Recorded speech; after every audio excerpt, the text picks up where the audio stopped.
বিশ্বনবী দৌড়ে দৌড়ে নামাজে যেতে নিষেধ করেছেন। বিশ্বনবী বলেছেন, ইদা উকিমাতিস সালাহ, মনোযোগ দিয়ে শুনেন, ইদা উকিমাতিস সালাতু ফালা তাতুহা তাসআউন ওয়া আতুহা তামশুন আলাইকুম বিসাকিনাহ ফামা আদরাকতুম ফাসাল্লু ওয়া মা ফাতাকুম ফাতিম্মু। যখন নামাজ শুরু হয়ে যায় দৌড়ে দৌড়ে যাবে না।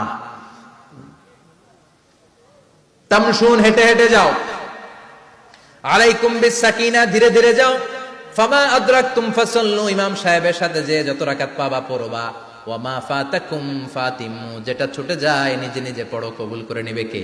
আল্লাহ। কিন্তু দৌড়ে যায় নামাজ ধরা যাবে? খবরদার, ধীরস্থির ভাবে যাবেন।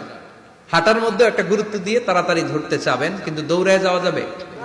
নিষেধ করেছেন। অনেক মুসল্লিরা এটা করে। ধরেন মাগরিবের নামাজ, অজুখানাতে মুসল্লিরা অজু করতেছে, ইমাম সাহেব নামাজ শুরু করেছেন, আল কারিআতু মাল কারিআ ওমা আদরাকা মাল কারিআ, মুখস্থ আছে না সবার? মুসল্লি মনে করতেছে অজু হয়েছে আমার অর্ধেক, এখন যদি তাড়াতাড়ি অজু না করে দৌড় না দেই রাকাত পাওয়া যাবে? রাকাত পাওয়ার জন্য দিছে দৌড়। মসজিদে হচ্ছে টাইলসের মসজিদ, পিছলায় পয়রা মুসল্লি একদিকে, লুঙ্গি আরেকদিকে। আছে না নাই? আমার কাছে খবর আছে এরকম পা ভাঙছে অনেকের।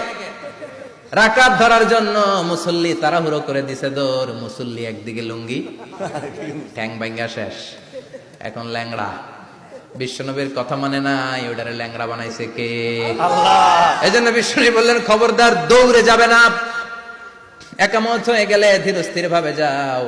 কেননা দৌড়ে দৌড়ে আপনি কার দরবারে যাবেন? উনি তো সব রাজার বড় রাজা, মহারাজা। মহারাজার দরবারে তাড়াহুড়ো করা যায় নাকি? না। ফিট হয়ে কাপড় চোপড় পরে আতর টাতর মেখে ধীরস্থির ভাবে যাবেন।